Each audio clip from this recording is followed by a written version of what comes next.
संचालक विजय पाटकर यांचे संचालकपद न्यायालयानं रद्द केले। अभिनेता सुशांत शेलार यांची माहिती अर्ज भरू दिला जात नाही ते म्हणणं चुकीचं आहे। विजय पाटकर यांनी खोटे आरोप करू नये, सुशांत शेलार यांचीही प्रतिक्रिया समोर।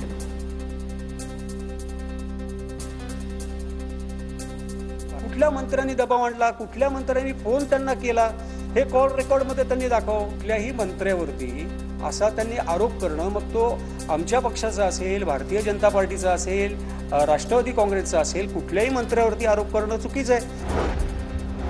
पुण्याच्या चाकण औद्योगिक वसाहतीच्या वसुली फाटा याजवळ किरकोळ धक्क्याच्या संशयावरून तरुणावर जीवघेणा हल्ला, दुचाकी अंगावर घातल्याच्या संशयावरून मारहाणही करण्यात आली। या परिस्थितीला पेट्रोल पंपधारक नाही तर शासन जबाबदार। काळा बाजार हे सामान्य माणसं नाही तर मंत्री करतात। रोहित पवारांची गिरीश महाजनांवरती ही टीका। महाजन साहेबांना सांगायचे, साहेब शेतकरी आणि कष्टकरी आणि सामान्य लोक कधी काळा बाजार करत नसतात। आज जर या देशामध्ये आणि महाराष्ट्रामध्ये कोण काळा बाजार करतात ते मंत्री करतात। आयपीएल बेटिंग ब्रॅकेटचा इचलकरंजीमध्ये पर्दाफाश, 59 लाखांचा मुद्देमाल जप्त, 6 जणांना ताब्यात घेतलं।